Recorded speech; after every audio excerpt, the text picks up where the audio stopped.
Biz da'vo qilishni bilamdiq yo'q. Biz xalqaro sahnada da'vo qilishni qamlashtira olmaydigandek qilamiz.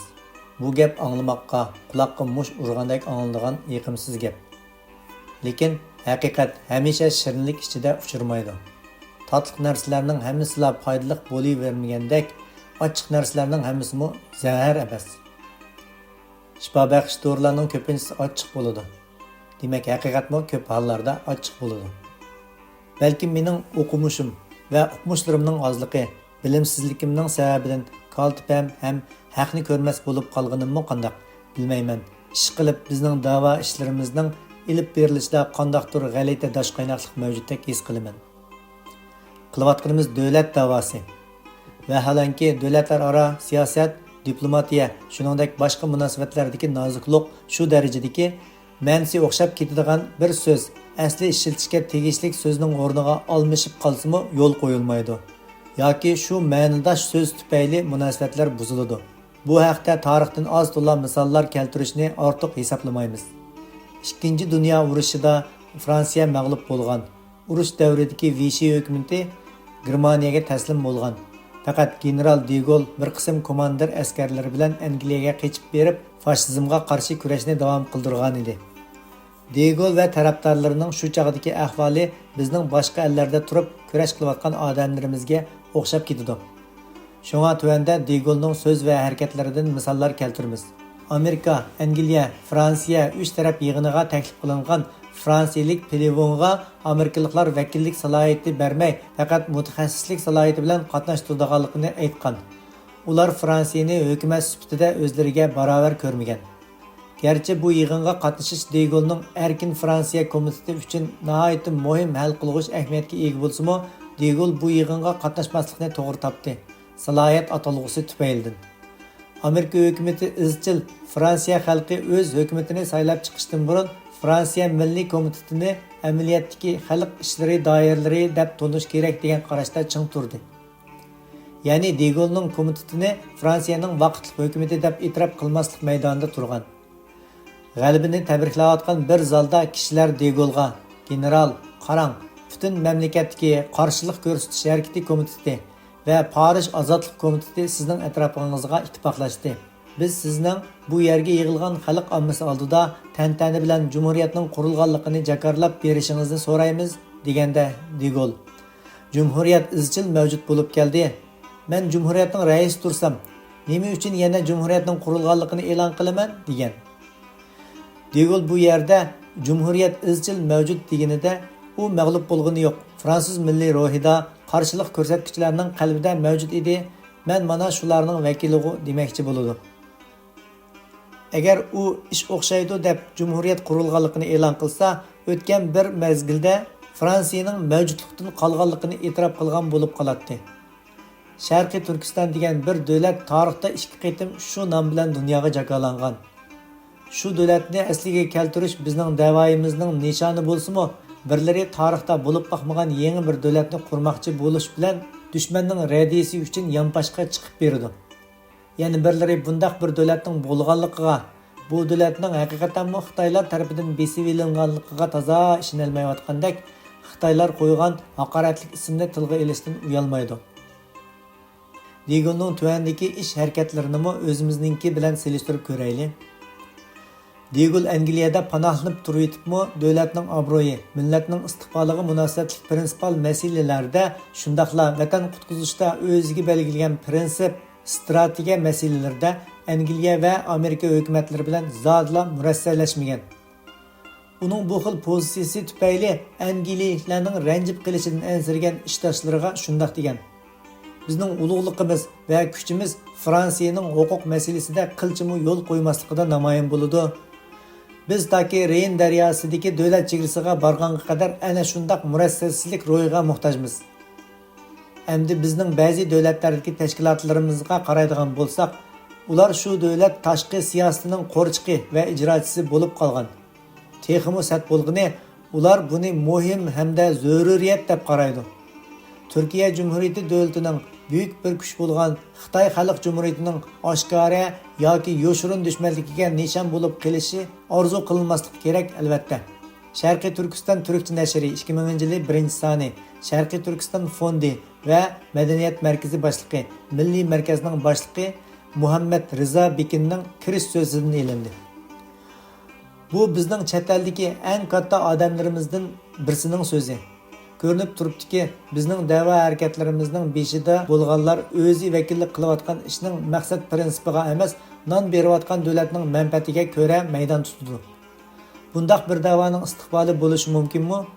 Roosevelt bilan Cherchill 1943-yil yanvarda Vichyni Fransiyaning qonuniy hukumati deb to'nib munosabat qilayotgan, De Gaullening Erkin Fransiya komitetini e'tirof qilmayotgan Amerika hukumati zo'r ko'pchilik fransiyalikning De Gaulle tarafda ekanligi, De Gaulle'siz Fransiya ishlarini bartaraf qilish mumkin emasligini to'nib yetgandan keyinmi De Gaulle bilan Graotni birlashtirishni maqsad qilgan uchrashish o'rlashtirgan. Bu yerdagi Vichy Fransiyaning 2-Dunyo urushi davridagi Vichy hukumatini ko'rsatdi. Graot bo'lsa Fransiya Vichy hukumatida vazifa o'tagan general. Uningda Vichy parastlardan farqli tajovuzchilikqa qarshi ideya bor edi. Gerçi De Gaulle o'zimi Graot bilan suhbat o'tkazishni ko'p qitim izlanib kelayotgan bo'lsa-mu, bu qitimki Amerikaliklarning g'arazlik riyosatchiligidagi uchrashishni rad qilgan. U Graotga yo'llagan telegrammasida shunday degan: "Shunisi esingizda bo'lsinki, men hali ham siz bilan suhbatlashishga tayyor.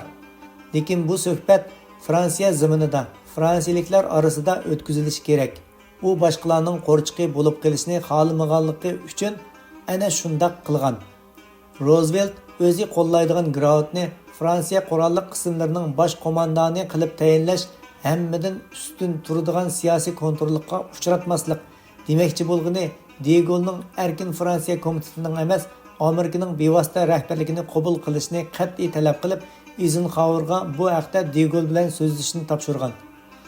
Amerikaliklarning bo'lmasa harbiy ta'minotni to'xtatamiz degan tahdidlar bilan besim ishlatishiga qarata De Gaulle Eisenhowerga shunday deydi: "Esingizda bormikin? Birinchi dunyo urushi mezgilida nurg'unlagan davlatlarni qurol yaroq bilan ta'minlash jihatda Fransiyami bugungi Amerikaga o'xshash rol o'ynagan.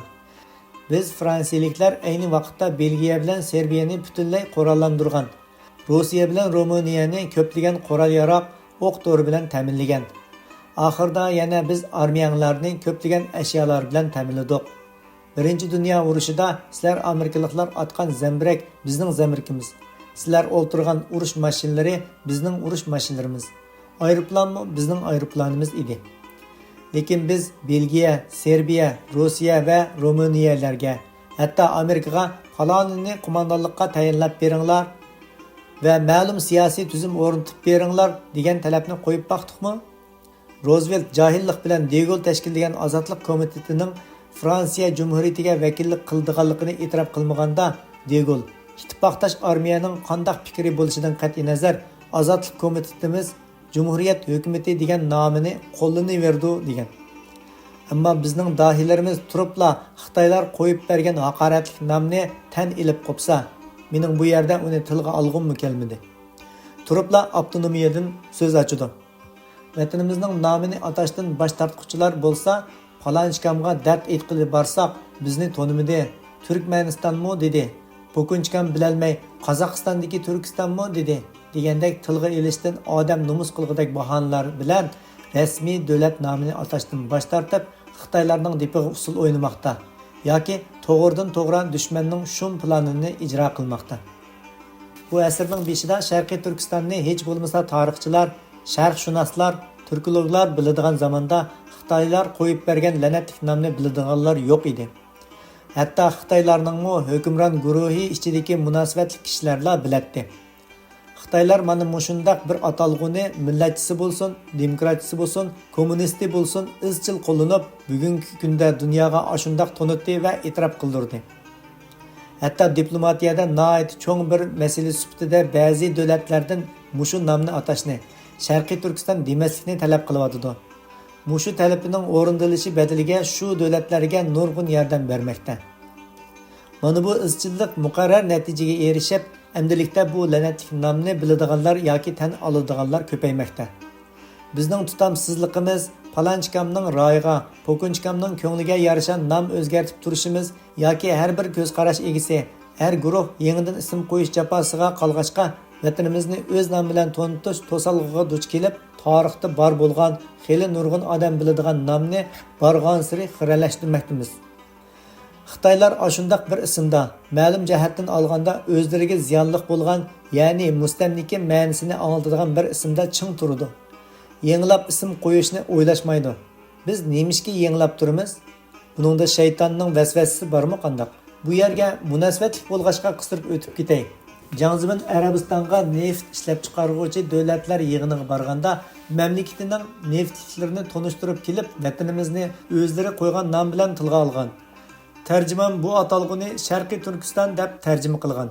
Jang arabchadan hech nima bilmasimi, so'z orasida o'zlari o'lgida qo'rqadigan Sharqiy Turkiston atalg'usini tanib qilib, chidab turolmay darhol radiya berib, Jungoda Turkiston deydigan bir yer yo'q degan.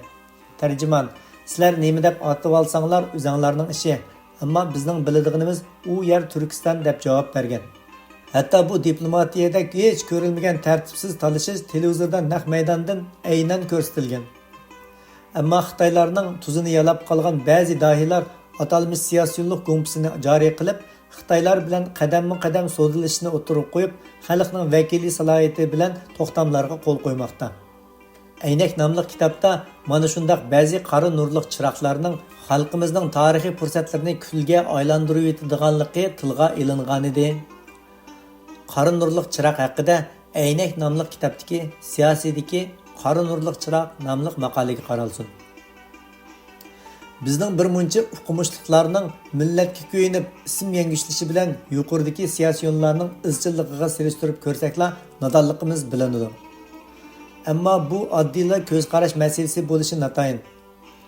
Yangidan qo'yilayotgan Uyg'uriston, Xitoylar bozorga selayotgan va butun dunyoga shu bo'yicha odatlantirmakni qasdlayotgan XX Uyg'ur Avtonom rayoni degan rezil malning xalqaro da'volarda qo'llanishga muvofiqlashtirib berilgan varianti.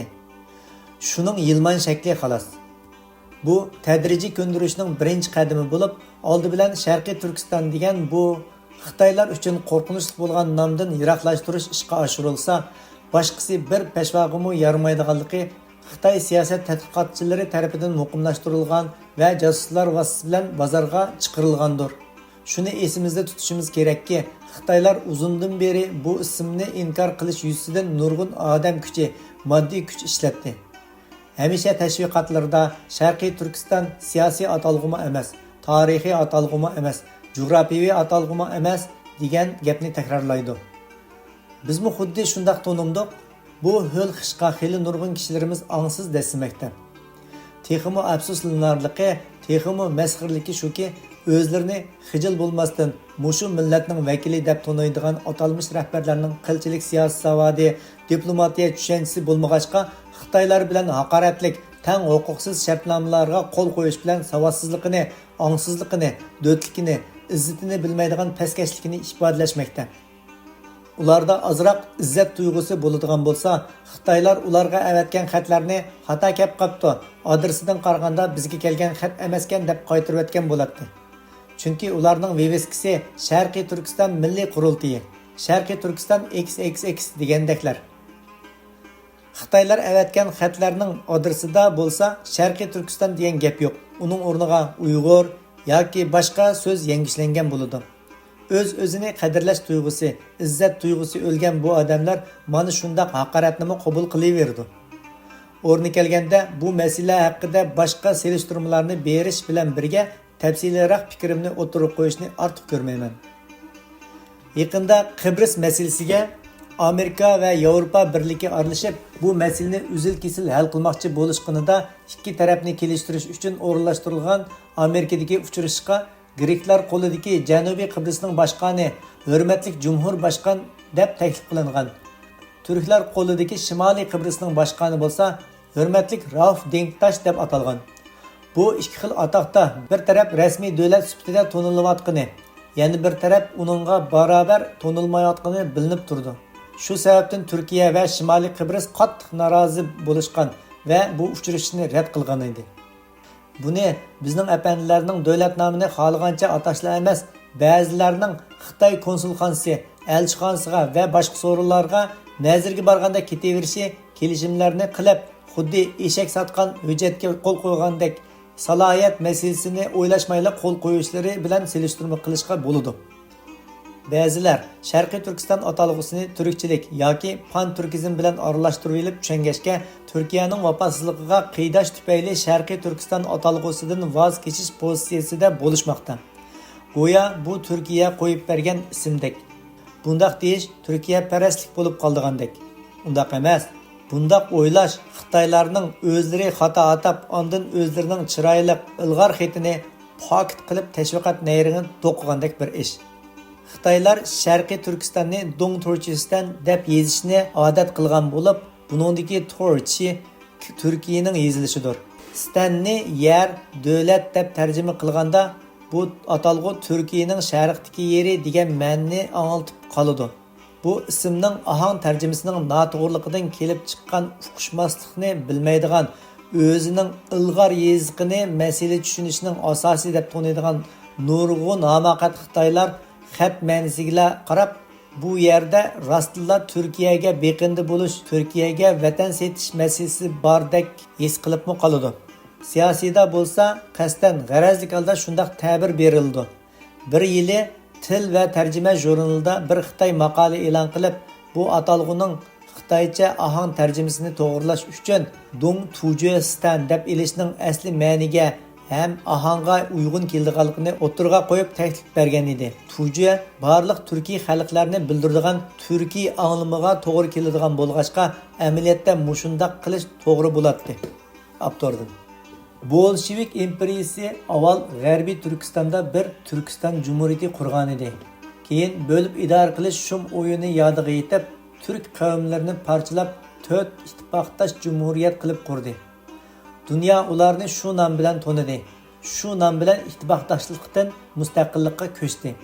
70 yil ilib berilgan reaksiyon tashviqot tufayli ularning kallasidan chiqib ketgan turklikni qayta chaplab qisqa muddatda bir Turkiston qilishning mumkinchiligi qolmagan edi. Demak, ular ozgan bir asrdan beri mayli mustamlika davridagi federatsiyasi bo'lsin yoki mustaqillikdan keyin bo'lsin, shu nom bilan atilib, shu nom dunyo ahlining kallasiga o'zlashdi. Hech qachon rasmiy holda bir hokimiyat tarafidan dunyoga jakolanmagan bir nomni hech qanday rasmiy salohiyati, dunyo bilgidek ta'sir qo'zg'agan siyosiy o'rni bo'lmagan atalmish partiya guruhining hech kim bir tenga olmaydigan, siyosiy bilimi nolga yaqin bo'lgan shaxslarning ko'chidla eskitamdan ho'shur chiqqandek ko'tarib chiqishning biror ilmiy asosi, tarixiy asosi, siyosiy asosi bormidi? Bu faqat O'rta Osiyo jumhuriyatlarini do'rab, hammasining stallari bor, bizning nemishki bo'lmaydi ekan, debla qilib oldigan ishmi? Sharq Turkiston ajaba bizning bo'lmamdi ekan? Sharq Turkiston Pamir egizligidan iborat tabiiy chegara ikkiga ayirib turgan Turkistonning sharq tarafini bildiradigan jug'rofiyaviy nom bo'lib, Bolshevik imperiyasining kashfiyoti bo'lgan stonlar bilan hech o'xshashligi yo'q. Hozirgacha ilmiy dunyosi, tarix, jug'rofiya, turkologiya fanlarida bu territoriyani Sharqiy Turkiston deb atab kelyotdi. Mazkur kitobni oxirgi qitim tahrirlayotgan cheg'imda Microsoft shirkati ishlagan 2001-yillik Dunyo otilishi kompyuter programmasida vatanimizning Sharqiy Turkiston, Pamir egizligining g'arbini Turkiston deb ataganligini ko'rdim. Buni alohida eslatishni zarur hisobladim. Undan boshqa mushu asrda ikki qitim mushu nom bilan davlat qurilib, bu nomga siyosiy ma'no qo'shdi. Buning yana talashadigan nemisi bor? Biz munqariz bo'lgan davlatimizni fizik jihatdan mavjud, ro'yimizda mavjud bo'lgan tarixiy jihatda, siyosiy tarix, siyosatchilarning xotirasida iznosi bo'lgan davlatimizni siyosiy jihatdan asliga keltirmoqchimi yoki Xitoylar da'vatgandek Xitoy Cumhuriyati tavasidan yangidan bo'linib chiqmoqchimi? Buni aniq ayirib olmoqimiz lozim. Davlatni asliga keltiramiz deydiganmiz, uning asli nomi bilan da'vo qilishimiz aqalli shart. Da'vo harakatlarida davlat nomini undaq yoki mundaq atashning qaroyat yo'q deb qarg'uvchilarning aqalli siyosiy savodi borligimi shubhilikdir. Hech bo'lmagandimi, davlat asliga kelgicha uni burunqi nom bilan atash aqalli hukm emasmi? Ondan davlat qurilishini jakolash oldida xalq vakillari parlament yoki oliy kengash muzokara qilish orqali o'zgartsimi, asli piti qoldirsimi bo'ladi. Ammo ilgari jakarlangan bir davlat nomini hech kim tarafidan e'tirofga erisholmay ko'chada ko'ldirlab yurgan odamlarning o'zgartishi, boshqacha qo'llanishi kulkilik bo'lib qolmay, Xitoylar uchun bir tashviqot koziri bo'lib, yonpashga chiqishdir. Tabiiyki Xitoylar, qaranglar, o'lginchilar reallikda bo'lmagan narsani da'vo qilyapmamdi. Kim tarixda bundaq bir nima bo'lganini anglab baqqan. Bunisi bosh uchi yo'q talashlardanmi bilinib turmamdi deyish cho'qim. Balkim bu ikki kommunist imperiyasi nihoyatda burunla ichki ziddiyat uruqi bo'lib qolsin uchun jasuslari orqali qora nurliq chiroq tipida qurib qo'ygan buzg'unchi yer osti tashkilotlarining bugungi davomi oshkorlanishi. Davoning mohiyatini burmalash, chinlik darajasini to'valtish, puchaklashtirib kulgiga qoldirish uchun oldin tashlangan qarmoq bo'lish mumkin. Bu xil qarashdagilarning hammasini Xitoyga ishlaydiganlar demoqchi emasmiz. Ammo oralardagi birmunchalarning bilmasdilla qiliq o'xshaydi deb qilayotganligi, o'zini ma'lum ko'z qarash egisi ko'rsatish havasi bilanla oddiy kallasi aylanib qolgan bo'lishi, yana milliy psixikamizdagi shaxsiy ziddiyatni eng yuqori qo'yib olish ojizligimiz tufayli o'tganda itizlikda suv talishib urushib qolgan yoki bozorda yer talishib urushib qolgan Amitaxunning Sharq Turkistonchi bo'lib olganiga qiydab uningga o'xshab qolmaslik uchunla shundaq bir tuyuq yo'lni tanlab olgan bo'lishi mumkin. Mayli nimalar bo'lmasin, ongsiz yo'sinda Xitoyning foydasiga ishlayotgani, oralardagi Xitoy agentlari bundaq bir ochmoq qarashning mavjud bo'lib turishini desteklayotganligini jazmlashtirmay tura olmaymiz. Xitoylarning ichki qismidagi bir-biriga dushman bo'lgan siyosiy guruhlar, mayli millatchi, mayli kommunist, mayli konservativ, radikal yoki dinchisi bo'lsin, nima bo'lishidan qat'iy nazar xuddi putishib olgandek vatanimiz masalasida sezgur fikri birdek. Hammasi azaldan degan yolg'onni o'xshashla takrorlaydi. Chunki mayli qaysi guruh taxtga chiqib davlat so'rsin, hammasiga milliy taraqqiyot uchun kerakli ham ashyaning koni bo'lgan bu boy mustamlikka kerak bo'lgani uchun quruq gapning keyniga kirib, hatto ezib ketibmi boshqacha gap qilib salmaydi. Hatta kommunistlar hokimiyatga chiqish harpisida Gomindang bilan hamkorlashayotgan, Gomindang ichida turib ularga nasihat qilish, yolvurib ishini og'irtish orqali muxtoriyat, mustaqillikqa yaqin muxtoriyatga erishimiz deb tirishchilik ko'rsatib yurgan dahilarimiz Gomindang markaziy hukumatiga vatanimizning nomini o'zgartirish taklifi qo'ygan bo'lib, taklifning mazmuni shundoq edi. Hozirgi atilishi bo'yicha bo'lganda ro'shan mustamlika ma'nosini anglatib, o'zinglarga javob berish tez masala tug'dirdi ekan. Shunga nomni o'zgartib Chin Turkiston deb atsak, bu Xitoy tavasidagi turklar yashaydigan yer degan ma'noni berdi-da, hamma bosh og'riqi hal bo'ladi. Bu taklif muzokaraga qo'yilgan, ammo bu masalada 1 santimetrmi yo'l qo'yishga bo'lmaydiganligi qarorlashtirilib, dahilarimizning tirishchanliklari sug'ichlashgan. Ularning konkret fikrlarida shundaq mazmunlar bor. Bu herhalde sel xatoroq qo'yilgan bo'lsa-mu, nemili bo'lmasin, bu zaminni ishg'ol qilib, ashundaq bir nomni qo'yg'icha ajdodlarimiz necha 10 ming qurbonlar bergan. Ajdodlarimizning qonlari badaliga kelgan nomni o'zgartsak, ularning ro'yiga qandoq yuz kelalaymiz? Ammo biz ajdodlarimizning qonlari va jonlari badaliga kelgan nomni o'zgartirishdan hech xijil bo'lmaymiz. Ammo bizning atalmış siyosiy yo'llarimiz asliga keltirmoqchi bo'layotgan davlatning nemiligini bilmaydigandek. Shuningdimi o'ziga xos qarash bo'lishi kerakda, shaxsiy taraf tamg'isini besib hissiyat alashtirildi. Bu nima degan dötlik? Endi ehtimolligi bo'lgan ikkinchi bir xil qarash bo'ldigan bo'lsa, ya'ni agar Xitoy Jumhuriyati tavasidan yangi bir nom bilan bo'linib chiqmoqchi deguchilar bo'lsa, ro'shan ko'rinib turdiki, bu munofiqlik, xoinlik. Balki Xitoyning topshirig'i bo'yicha Xitoy manfaati uchun tashviqot koziri, radiya dastiki qozondirish uchun o'yinlayotgan o'yindan iborat bo'ladi xolos. Bu masalani xuddi odam izlash e'loniga o'xshatishga bo'ladi. Supurgaxon yutib ketsa yoki uni qora qo'llar tutib ketgan bo'lsa, uni cho'qim shu nom bilan izlash, shu nom bilan saqchiga ma'lum qilish kerak. U ismni o'zimizcha yaratmay, Solihjon deb izlasak, bemanlik bo'lgandek bir ish. İsmi yarmagan bo'lsa, burunqi ismi bo'yicha izdilib, odam tepilgandan keyin jamoat oldida "Ey Yuhannas, olmadim demanglar, amma xos. Bu Supurgaxonning ismi bugundan e'tiboran Solihjon bo'ldi" deb jakarlasak bo'ladi. Qasdan va asossiz holda bundaq bir ixtilofni ko'tarib inqilobchi qiyofatda o'tirg'i chiqishdiki, haqiqiy muddao nemidir? Haqiqatanmi millatga bekroq ko'yinish maqsad qilinganmidi?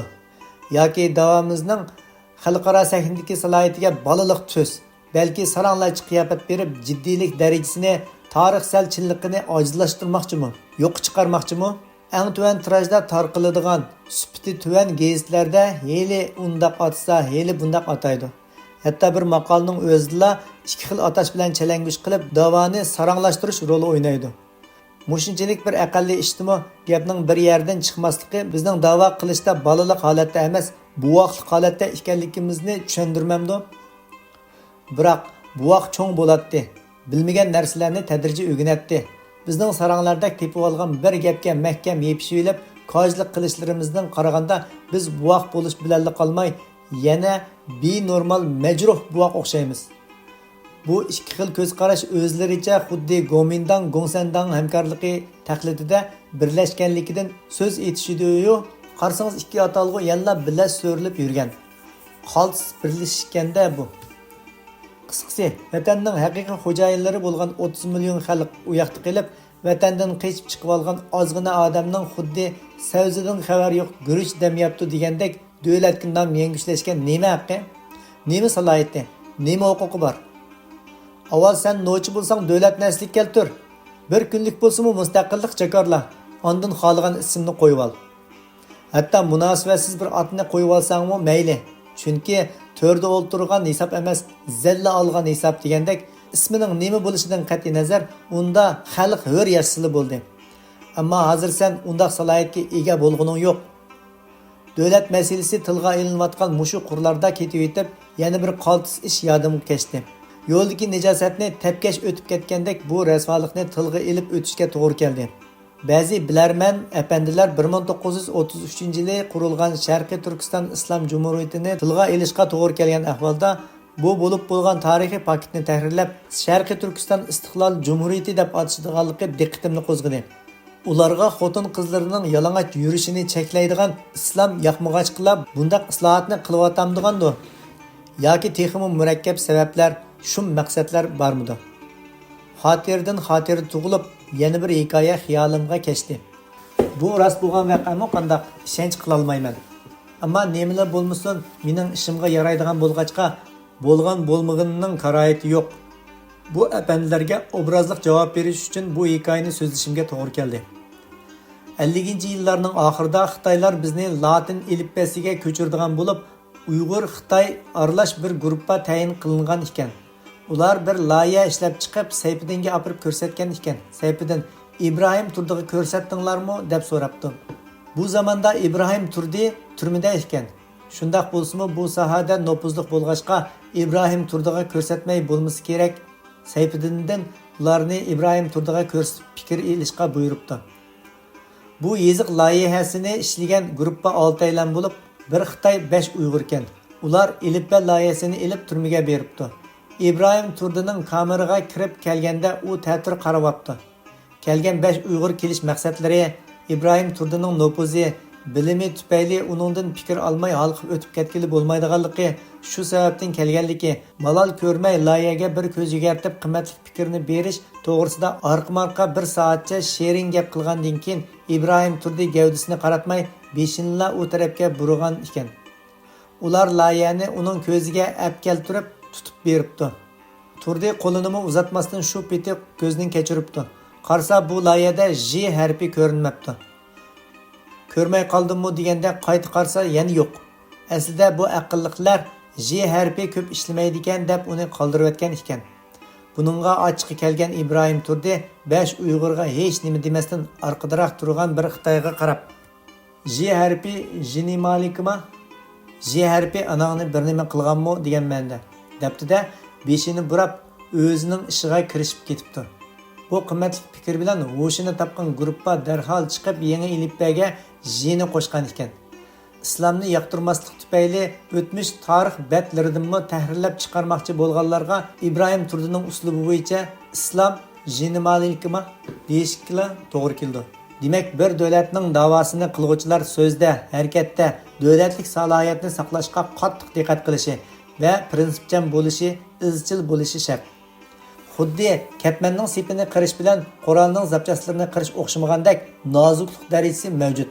Masalan, ketman sepini qirish jarayonida 1 sm ortiq shilinib ketsa-mu karoyati yo'q. Ammo qurolning zapchastlarini qirganda 1 mikrometr ortiq kam bo'lib qolsa muvaffaqiyatsiz bo'ladi.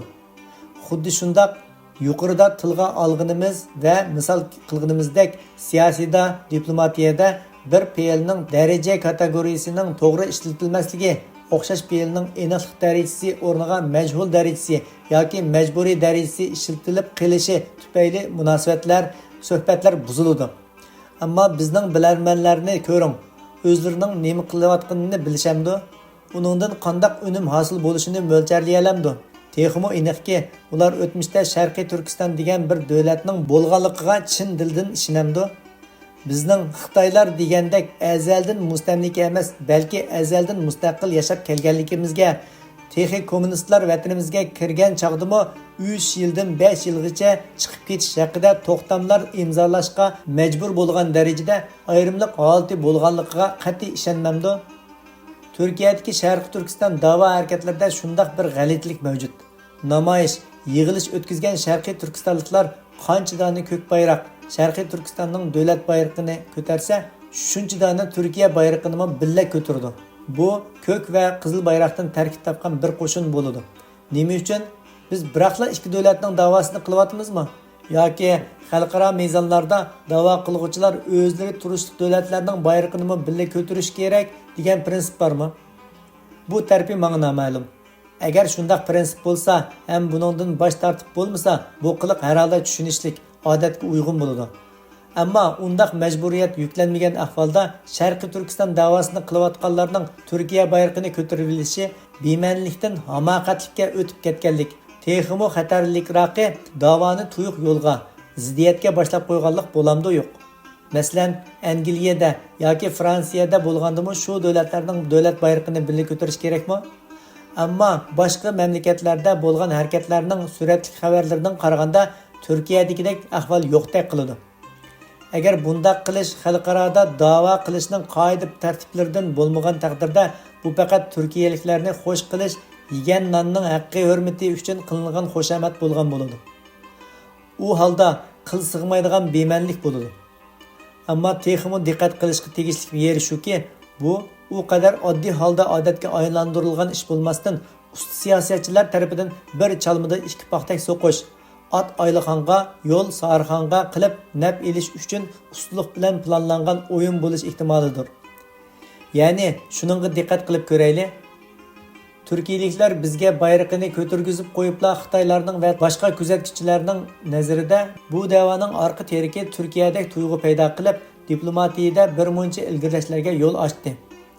Ammo boshqa davlatlar, aytaylik, Turk dushmani bo'lgan davlatlar Kurdiston da'vosini amaliy qo'llab, hatto Abdullah Öcalanning shaxsiy hisobiga milliardlab pul qo'yib berib, Turkiyada 30 ming odamning hayoti badaliga shunchalik unum qozondi yo qozonmadi.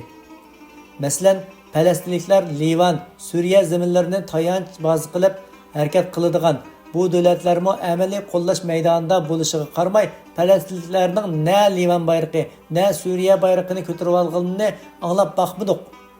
Demakki, bizning da'vo harakatlarimizdagi bu o'zgachilik tabiiy holda Turkiya yordam qilyotidi degan tuyg'uni paydo qilish uchun bo'lmaydimi? Bundaq tuyg'uning paydo bo'lishi badaliga Turkiyani Xitoy bilan savdolashish tashabbuskorlik huquqiga ega qilmamdi. Ular amaliyotda hech qanday moddiy yordam bermayla, yo'lbosning surati bilan bo'rni qo'rqitgandek unumga erishmoqchimi qanday? Tashviqot rasmlari, iznaklar, belgilarning hammasida ko'k bayroqning qizil bayroq bilan oshiq-mashqdek kirishtirilib turishi har qanday kishini ixtiyorsiz holda gumonga keltirdi. Bu da'voning orqasida Turkiya bardek gumonni paydo qilib, diplomatiyada Turkiyani aktiv shart qo'yuvchi holga keltirishdan boshqa Uyg'urga hech foydasi yo'q. Keyingi kunlarda maydonga chiqqan Turk-Xitoy kelishimlari bu qarashlarimizni isbotlaydi. Bundan boshqa davomizning mustaqillik orzumizdan emas, tashqi qudratlilikdan kelib chiqayotganligi to'g'risida qarniyi yirtilgudek valaqchiydigan Xitoylarga oltinga bergisiz yaxshi dalil tepib beramiz. Xitoylarning odatda tashviqotda ko'p takrorlaydigan bundaq bir jumla so'zi bor. milliy bo'lginchilar vatanimizning bir qismini bo'lib, chet el aksiyatchi kuchlarining beqindisiga aylantirmoqchi, mustamlikasiga aylantirmoqchi. Üç cho'ng tog'ning besimidan ozod bo'lgan xalqni qaytadan jahongirlarning qulluqiga tashlab bermoqchi. Agar birsi bu so'zlarga pok talab qilsa, Xitoylar hiliqidek ko'rinishlarning suratini ko'rsatib qo'ysa, alohida izohat bermasimi, savol so'rg'ichi ikkilanib qilishi jazman. Bu qarashimni rad qilguvchilarning nima deyishini tasavvur qilmoq tas emas. Bu masalani boshqacha tushuntiruvchilar bo'lsa, turklik nuqtasidan tushuntirmoqchi bo'lar. Ammo bu foydasiz holdagi davomizni texmi tuyuq yo'lga mubtalo qilishi mumkin. Turkchilik yoki turanchilik va yoki pan-turkizm butun dunyo turklarini bir bayroq ostiga jam qilish, til, yeziq, territoriyani birlikka keltirish, xuddi kommunistlarning kommunizmidek bir g'oya. Balki kommunizmga qaraganda texmi utopiyalik bo'lishi mumkin. Shunga bir da'vo yoki kurashlarimizni xos mustaqillik harakati sifatida hech qanday boshqa ideya, boshqa qo'shimcha maqsadlarni aralashtirmay elib borsak, bu bir qadam manzilga yetgandan keyin boshqalarini o'ylashib boqsak, ham oson, ham aqlga muvofiq, ham ahvolimizga mos keladiganroq bo'ladi. Afsuski, biz hali butun dunyo musulmonlarining g'amini yeymiz. Hali butun dunyo turklarining g'ami bilan band. Bu xuddi egiz tik yerning qop belida daraxt yildiziga esilib qolgan, ustiga yamishib chiqish intayin g'uva, pastga serilib tushmoqchi bo'lsa, pachaq bo'ladigan bir vaziyatdagi odamning pastdagilar va yuqoridagilarning g'amini qilib, hammanglarni o'zim qutqizaman degandek bema'ni ham kulkilikmi qandoq? Bundaq niyatni to'g'ri va oliyjanob degandimi, u oldi bilan o'zini qutqizib, put qo'yg'idek yerga ega bo'lmoqi kerak emasmi?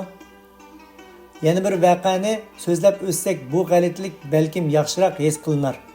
1997-yil fevralda Anqaradagi Xitoy elchixonasi oldida norozilik bildirayotgan Sharqiy Turkistonliklar ichidagi Turkiyada yerlashib qolgan ko'nlar tuyuqsizlar hayajon bilan Istiqlol marshini, ya'ni Turkiyaning davlat she'rini o'qib ketishdi. Hayron qoldim. Ham nomusim keldi. Qilayotganing nima davoyu, o'qiyotganing nima? Agar munqariz bo'lgan davlatimizning davlat she'ri o'qilgan bo'lsa-da, ajoyib to'g'ri, ta'sirlik ham mos bo'ladi. Afsus, uni hech qaysimiz bilmaymiz. Agar turkcha ozodlik, hurlik, zulm, xo'rlik temalardagi boshqa har qanday bir marshni o'qisakmi bo'laveradi. Lekin davlat she'ri davlatga vakillik qiladi. Davlatning simvollik sadosi. Shunga bir davlatning davosini qilib yetib, yana bir davlatning davlat she'rini o'qish dötlik. Faqat Uyg'urlarningla qo'lidan keladigan alohida taqliddagi dötlik xolos. Dehqonchisiga qil sig'mas darajada to'liq tasvirlash uchun sat bo'lsa-mu, shundoq deyishga majburmanki, bu xuddi xotinni o'rtoqlashqili bo'lmagandekla bo'lmag'ir bir ish. Men shu chaqda nima, bizning davoyimiznimi o'ngi sepida qila olmaydigan o'xshamamdiq, qilayotgan ishimizning o'ng duminimi bilolmamdiq nima? Tozimi atimati yo'q ekanmiz deb o'ylagan edim. Agar davlat she'ri haqida boshqa qarash bo'lmasa, demak bayroq uchunmi ayni shu fikr aqlga muvofiq. Chunki bayroqmi, davlat she'rimi davlatga vakillik qiladi, davlatning simvoli. Boshqa bir davlat uchun simvol bo'lgan narsa yana bir davlatga vakillik qila olmaydi. Yoki bunda qo'llanish xato.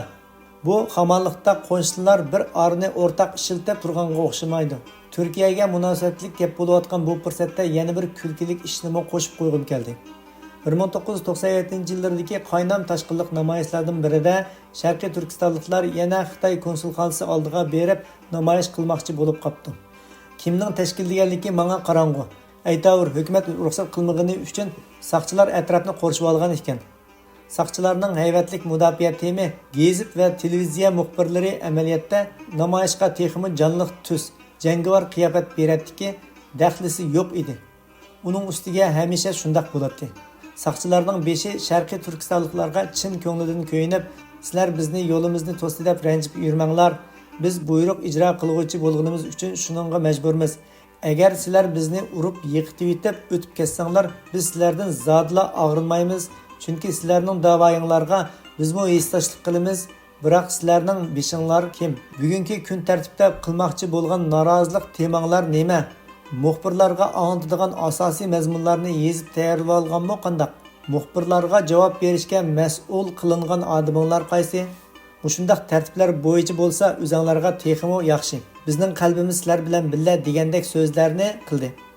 Atrofdan tartibsiz varqirashlar chechilib turadi. Bu varqirashlar ichida Olomonning Alloh bir degini umumiy shovqin bo'lib ko'tariladi. Muxbirlar oldiga divaylashib turgan Olomondan bugungi asosiy kun tartibinglar nima? Biz bilan so'zlashadigan odamlar qaysi deb so'rab, bu tartibsiz chuvalishib turgan to'pdan zodla javob ola olmaganini oz deb biror odam ularga javob berguchini ko'rsatib qo'yay demaydi. Ularning talmirib so'rgan savollariga umumiy shovqin javob beradi. Alloh bir. Muxbirlar umidsizlangan holda biz sizlarning da'voyinglarni texmo yangitib berayli davasak nimandaq rej uqmaysizlar. Bugungi asosiy norozilik temanglar nima? Xitoy konsuliga berilgan norozilik notanglar yo'qmi? Atrofdan faqat bir sada takrorlanadi. Alloh bir. Muxbirlardan biri hayronlik va masxara aralash. Sizlarning bugungi asosiy maqsadinglar Allohning birligini uqtirib qo'yishmidi? Bizga uqtirib qo'ymoqchimi? Bizga desanglar biz Allohning birligini bilamiz. Ham bu masalani talashayotganimiz yo'q. Xitoylaringlarga desanglar ular baribir uqmaydi, dedi. Saqchi beshiningmi rosa ochiq keldi. Bu qandoq Sharq Turkiston da'vosi deb Olomonning haydashga boshladi. Biznikilar bo'lsa arpinini osurg'a bahona bo'pti degandek bu do'stona mudofaa to'siqini bahona qilib saqchilar to'sib oldi, o'tkazmadi deyishib, eng oxirgi bir qitim tartibsiz holda xirildab Alloh bir deb cho'qirab qo'ydi-da, o'z ko'nglini bezlab keyniga yondi. Turkiyaga munosabatli gaplarni bir yadilla tugatmak uchun yana bir gapni bu yerga qistirib yetay. Turkiyada shundaq bir kulkilik ishqa duch kelamiz. Sharqi Turkiston fondi qatorliq o'rinlardan biror vakil biror yig'ilishda so'zlasa, Xitoylar oq qildi, Xitoylar ko'p qildi, diniy e'tiqod erkinligimizni chekladi, bolalarimizga diniy bilimlarni o'rgatish imkonlari yo'q, masjidlarni taqidi deb formulalashgan dard to'kishni takrorlaydi. Xo'sh, undaq bo'lsa Turkiyada bu erkinligingiz cheklanmaydi. Qanchalik ibodat qilyapsiz? Bo'pti, bunimi demay turayli. Chunki bunimi sizning shaxsiy erkinligingiz deyli. Sahnada o'zingizning istikini emas, xalqning istikini ifodalagan bo'ling. Emsa, nemishqa madrasada yotgan o'quvchilar namoz o'qisa yomon ko'rsilar? Nemishqa dinchilar besib ketdi deb qaqshaysizlar? Sizlarmi o'xshashlar cheklash pozitsiyasi tutyapsizlar-ku? Bu holda Xitoylar rosa sizlarning ditinglardagi ishni qilgan. Sizlar Xitoylarga rahmat aytish to'g'ri kelgan ahvol o'tirg'i chiqmamdi. Demak, bu dohilarmi o'xshashlar dinni o'lgidek yomon ko'rdi. Chunki bu qaloqlik, bu xurofot, g'arbning ko'ngliga yoqmaydigan bu e'tiqod ularning buyuk siyosatiga putlasharmish. Deganlari bilan qilg'ini qarama-qarshi bo'lishimi ta'sir kuchi bo'lmagan da'vo demakdir. Diniy tarbiyani yangidan kommunist mustamlikasidan qutulgan Qozog'iston va Mongoliya qozoqlari uchun milliy tarkib, milliy kimlikning bir unsuri sifatida hisoblagan Turkiya qozoqlari Ahmad Yasaviy vaqfi va boshqa yerlarda yuzlarcha o'quvchini diniy tarbiyaga ega qilayotgan. Hatto diniy targ'ibotni irtijo deb ataydigan Turkiya hukumatimi bu qarashni to'g'ri tunib yo'l qo'ygandan boshqa Qozog'iston tavasiga diniy odamlarni avatib ularning xristianlashish yo'li bilan milliylikdan chetnab ketishining oldini olishga urinayotgan mushu zamonda Turkiyadagi Sharqiy Turkiston vaqfi xuddi kommunistlardekla kin va o'chmanlik bilan vaqf ichida diniy nutqlarning bo'lishiga, u yerda yotadigan o'quvchilarning namoz o'qishiga qarshi turmoqda. Yig'in qurultoylarda Xitoylar Sharqiy Turkiston xalqining diniy hurriyatini cheklaydi deb qaqshashlari sun'iy va rasmiyat uchun ekanligi amaliyotdagi Xitoylarga o'xshash maydondan bilinib turdi. Bu tür pozitsiya xalqning muhabbat va nafratini ayni shu saviyada meningsimay turib, rasmiyat yuzidan xalq vakilligi chumpartisiga o'rnib olish, aldamchilik bo'lish bilan qolmay, bundaq odamlar beshiga minib olgan da'vodan biror ijobiy natija kutmak beg'arazlikdir. G'arbliklarga yarab qilish uchun dindan voz kechishning hojati yo'q. G'arbliklar bizning musulmonligimizdan qo'rqib ketib yordamdan voz kecharmikin degan qarash bema'nidir. G'arbliklar bizning tutamsizligimiz tufayli birdam dinimizdan kechish, birdam davlat nomi yangilanishlarimiz tufayli yordam berishga loyiq ko'rmasligi mumkin. Bir muhim ishqa ancha muhim bo'lmagan yana bir ishni aralashtirib olish yoki navbatdagi kun tartibda bo'lgan bir ishqa yana bir ishni chetib olish shu muhim ishning muhimlik tusini buzish rolini o'ynaydi. Bir rasmiy ishqa munosabatsiz yoki ikkilamchi bir ishni chetib olish avvalgisining jiddiylik sifatini tuvallatib o'tadi. bir qo'lda ketman, bir qo'lda bolqut tutib, bir vaqtda ham o'stan chapqili, ham zargarchilik qilg'ili bo'lmaydi. Bir ishni bitirolmay halak bo'layotganda yo'g'onchilik va ya ahmoqonlik bilan boshqa bir ishni, texmo yuqoriroq bir ishni o'z ustimizga ilib olish xuddi tamsilimizda aytilgan o'zam patmagan kamarga g'alvar bog'lay qo'ng'amg'a degandek bemanlik va nodonlikdir. 70-yillarda Xitoylar qo'zg'agan Linbioni ko'ngzini tanqid qilish to'lqinida 4 kishilik guruh orqa eshikdan mengishni qo'shib tanqid qilishni tashabbus qilgan ekan, 4 kishilik guruh yo'qotilib tanqid qilinishga boshlaganda ularning jinoiy materiallari orasida ularning bir turlik eg'ir jinoyat sifatida mushu tashabbus tilga ilinganligini ko'rib hayron bo'lgan edim. Limbio ko'ngzini tanqid qilishda orqa eshikdan mengishni qo'shib tanqid qilsa nemiz xato bo'lg'iydi deb o'ylagan edim. Keyin tushundimki, avvalgisi kommunistlarning nazarida do'st dushman orasidagi ziddiyat bo'lib, cho'ng ish, muhim ish ekan. Keyingisi orqa eshikdan mengish bo'lsa, xalq ichidagi ziddiyat, odatdagi kichik ishlar ekan. Bu ikkisini aralashtirib olganda avvalgisining jiddiyligini tuvaltib yetadi ekan. Demak, bizdagi siyosiy sezgurlik intayin gudaklik holatida ekanligi ayon bo'lmoqda. Yana bir diniy zot qarindishimiz bir unalg'u lentisini ishlagan ekan. Aslida u bunchalik iqtidorga ega birisi bo'lmasa-mu, faqat Nasraxun lentiga so'zlab tarqatsa men nima ish qilmaydi ekanman degan selishtirma hasab tufaylilar ishlab chiqilgan brak mahsulot. Uning mazmunidagi bemanlik kitobda tilga ilib o'ldirishga arzimagandan tashqari, navbatda ilib berilayotgan muhokamamizga munosabatsiz bo'lganligi uchun mazmuni haqida to'xtalmaymiz. Lentining nashriyat alomatlari haqida to'xtalamiz. Buni Turkiyacha davoning arabcha varianti deyishga bo'ldi. Bu lentiga chaplangan nashriyat alomatida lentidagi nutuq nomi arabcha yozilgan. Ko'paytish belgisi shaklida kirishtirilgan 2 dona qilichning kesishgan yeriga bir dona oq bayroq, oq yulduzliq bayroq qadalgan. Bundan boshqa nashriyat nomi belgi iznonlaridan arab aloyidligi bilinib turdi. Ko'pchilikka ma'lumki, iliqi kesishtirilgan 2 qilich Saudiya Arabistonining davlat belgisidagi bir alomat bo'lib, uning o'rtasida bir tal xorma daraxti bor. Bizning qarindishimiz bo'lsa ana shu xorma daraxtini Sharqiy Turkistonning davlat bayrog'i deb faraz qilishga bo'ladigan iliqi oy yulduzliq bayroqqa yengishligan. Isloq qilib foydalanilgan bo'lsa-mu, yanada asli aloyidligi aynan saqlanib qolgan. Buningdan ko'rilish tas emaski, bu bechora birodarimizda ro'shan arab qulchiligi bilinib turdi. Lentiga so'zlangan jo'yilishlarning Uyg'ur tilida bo'lganidan qaraganda bu tashviqotning obyekti Uyg'urlar ekanligida gap yo'q. Undaqda nemishga xetini Uyg'urcha yozmay arabcha yozdi. Nemishga Arabistonnikiga taqlid qilingan bir belgini qo'yish zarurati tug'ildi. Tabiiyki, u taqsir arablar bilan bardikallik qilib yashayotgan yoki arablar muhitida birga yashayotgan bo'lsa kerak.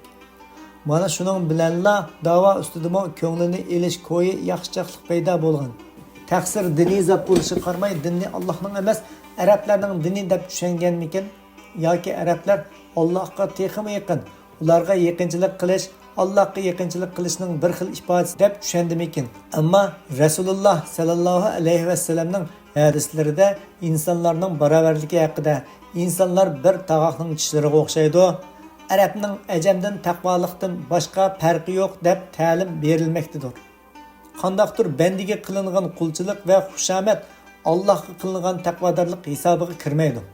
Qisqasi, bizning bu taqliddagi qiliqlarimiz xuddi Gulayimdan naqshi boshlab, go'zal Toshqo'rg'on bilan oxirini tushirgandek hamvaqtliqdir.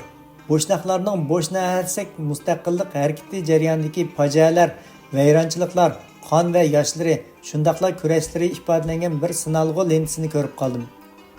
Buning bilan bizning namoyish, yig'ilish harakatlarimiz ro'shan bir selishtirma bo'lib ko'z oldimda gavdalandi. Bu bir namoyish ko'rinishidan tug'ilgan tasavvur edi. Ularning ayollari musulmoncha iskatda, har biri birdan shuar yozilgan plakat, lozinkalarni ko'targan holda ham tartiblik, ham qayg'uliq, haqiqatan vatani munqaris, nurg'un begunoh qarindoshlari o'layotgan musibatdagi odamlarga o'xshab, ichidan o'rtangan, yig'imotam bilan chiroyi tutilgan holda go'yo o'lim uzib ketayotgan hozidorlar sepidek salmoq qadam tashlab mengibdi. Butun turqi fe'l xulqidan qayg'u to'kilib turdi. Qalaymiqan Vangchong allaqandak 6 o'chga 7 tika degandek birdam oldiga, birdam orqaga shapashlab turadigan, pat-pat tartibga chaqirib vaqirab qo'yadigan rahbar tartib hay'atlarimi yo'q. Bizde bo'lsa namoyishga chiqqan umumiy odamning yarmidan ko'pragi allaqandoq vazifalar bilan oldirash ish qilib o'zlarini odatdagi namoyishchi ommadan farqli ko'rsatishga tirishuvchilar bo'ladi. Undan boshqa kayfiyat jihatda xuddi jannatning ochquchida tasvirlangandek ochisining to'yi bo'layotgan siyoqda hijaygan xo'shal chiroylar. Bog' saylisiga chiqqan joyda rasmga tushib olib yoki sin olg'uga elinish uchun o'zini obdanroq to'g'rilagandek bir xil kayfiyat. Umuman o'zlariga haqiqiy munosabati bo'lmagan bir ishqa olvan tariqasida qatnashib qolgandek holat bilindi. Mana shuningga o'xshash bir talay ishlar bizning da'voni qamlashtirib qilolmayotganimizni isbotlab turmoqda. Bu muayyan yetakchi ideya, nazariyaviy asos, muayyan da'vo tartibi, da'vo prinsipi, uzoq mezgillik va bosqichli harakat programmasi, plan, strategiyaning yo'qligidan, texmo masxirligi bundaq bir nimalarga ehtiyoj bo'lishini tunib yetmaganligimizning natijasidir. Yana shunimi eskartmak kerakki, yarim asrlik natijasiz da'vo harakatlarimizda ulug'vor ishlarni qilganligi bilan faxrlanadigan tashkilotlar imkoniyatni yer beradigan turibmi tashviqot vositalaridan foydalanib xalqqa siyosiy savod, tarix savodi, istixborot savodi berib boqmadi. Aksicha o'z-o'zini reklam qilish tipidagi yig'inlar, Uyg'urning qiynalganligini, yana shu Uyg'urga aytib berishdek bema'ni ishlar bilan vaqt zoya qilg'achqa, yarim asrda hech bo'lmasa xalqni oz-to'la siyosiy savodga ega qilishmi bo'lmadi. 1998 yili dekabr, Toshkent, 2001 yili Istanbul.